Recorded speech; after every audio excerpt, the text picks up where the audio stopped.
So welcome to the last class of this week. This class is going to be smaller because we are only going to talk about the stature of the individuals. So to understand why it's important to estimate the stature of an individual, we have to see that the stature is influenced by the genetics of each individual and the environment. And when we talk about the genetics, we are referring to the maximum stature that can be reached due to the stature of our parents. The environment will influence our ability to reach the maximum stature. If the environment surrounding us during our growth is really good, for example, no diseases, no food crisis, we are more likely to reach our maximum stature.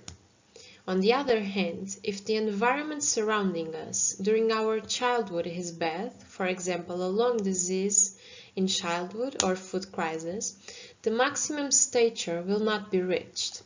And this is because the body is using all its resources in fighting the diseases or being alive and not in the process of growing.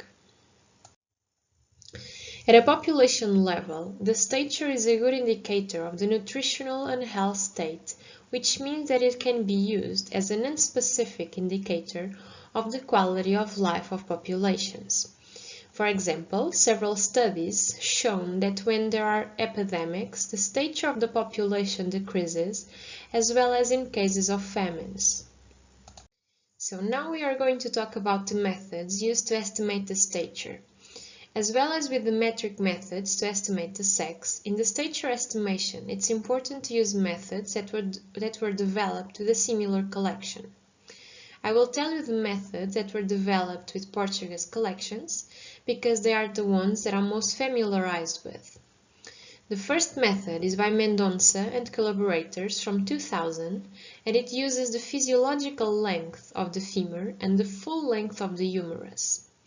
And the other method is based on the first and the second metatarsals, which are the bones of the feet, and it is by Cordeiro and collaborators from 2009. The measures taken from these bones are the physiological length and the maximum length. And after we have these measures, there are specific equations to estimate the stature. In the method by Mendonça, the two measures used are the physiological length of the femur and the full length of the humerus. In the physiological length, the measure is taken with the bone in anatomical position, as you can see here in this image, and the full length in a vertical position, as you can see here. For example, the femur in its anatomical position, it is inclined, which will make a difference in the length. So in these two images, you can see how and where the measures in each bone are taken, and then we got the equations.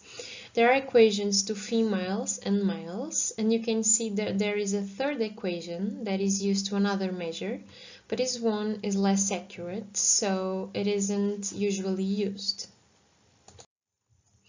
And now I will show an example. So we have a male femur, and its physiological length is 463 millimeters.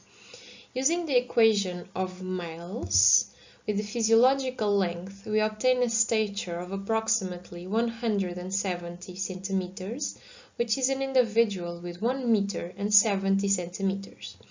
And then here, the 6.90 centimeters are the standard deviation. And now in the method by Cordeiro, the measures are taken in the first, this is the first metatarsal, and in the second metatarsal, and this is the second metatarsal. The maximum length is this measure from here to here, and from here to here. And then the physiological length is from here to here, and then the second metatarsal from here to here. So, in this measure, there are also equations for the females and the males. And finally, an example using the first metatarsal. So, we note that this metatarsal is from a female individual, and we have a maximum length of 45 millimeters. So, we go to the table, we choose the equation that is the correct one, And then we use this equation. It gives us a stature of 1 meter and 40 centimeters.